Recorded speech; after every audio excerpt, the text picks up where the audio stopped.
Welcome back to Marcus Reacts. This time, my good people, we have managers getting laid off. Now, you remember last year, up until now, they've been laying off their frontline workers by the thousands. I think 18,000 one time, 10,000 another time, thousands and thousands and thousands of people. So we was asking ourselves, you know what? When is it going to affect the managers? Well, I guess that time is now. Amazon could cut 14,000 managers soon and save $3 billion a year, according to Morgan Stanley. By Q1 of 2025, cut down on unnecessary organizational layers and boost agility. Morgan Stanley estimates that this could mean roughly 13,834 managers, roles eliminated.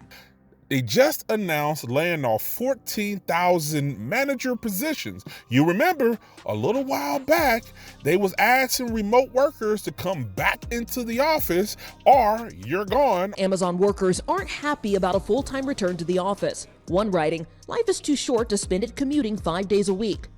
Another saying, I think it is time to start looking for a role at a company that trusts their employees and treats them with respect. Now, we're like, well, that means we're looking at the numbers, that's not enough. So let's cut even more people. Let's knock out all these managers that we don't really need. We got all this automation. Let's just go with more automation, get rid of the managers, get rid of all of their salary. Let's cut this all the way down to bare bones, which is what they did. So let's talk a little bit about all of these Amazon layoffs that are going to happen. They announced their RTO and now they're going to lay off, I think it says 14,000 managers by 2025. Wow. And I got to see my manager being basically denigrated by the person above her taking credit for all of her work. And basically each manager I had from then on was like progressively worse at caring about people. When you're a manager, your first priority should be your employees, the people who work for you, their well-being, their ability to work and have a reasonable workload. Their mental state of mind should be your top priority, and making it a safe environment for them should be your top priority if you want to be a good manager. I don't think anybody there knew what good was or was interested in good except for cranking out features. And don't get me wrong, there are people there who want to do good. There are people there who really want to, but the entire system, the way that Amazon is built, their toxic leadership principles, it's not built for you to have a good life. It's built for Amazon to make money.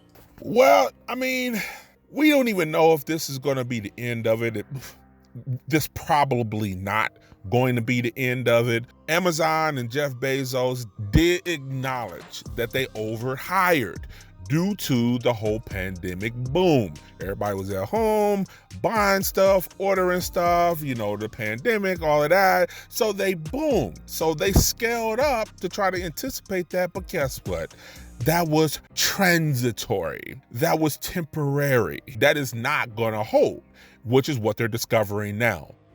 I've always said that hiring trends are totally dependent on the industry that you're in. And I just saw an article that Amazon plans to reduce its managers 15,000 managers by the end of 2025 to help optimize efficiency. And the article also states that it's to really reduce bottlenecking in the decision-making processes, and having fewer managers and more individual contributors could contribute to that. So let's talk about what this actually does to the workforce when you take away those middle managers.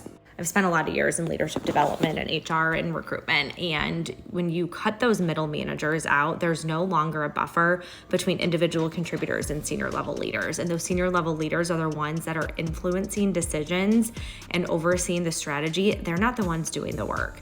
The middle managers are still often doing the work as well as individual contributors. So when you take that middle management away, the communication gap is significant. But here's what really sucks. Those middle level managers have never gone through, likely, any sort of leadership development training. They are thrown into these roles because they were a great individual contributor.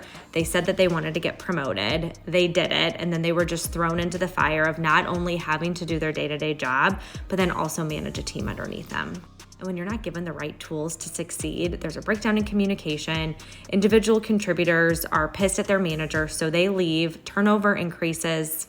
And so again, those managers are stuck doing their work and the work of their team. So for anybody who thinks that they might be impacted by layoffs or they find themselves in that middle management, please, please, please focus on skill development and do what you need to do to invest in your own development to gain the skills that you need to succeed within your organization and outside of it.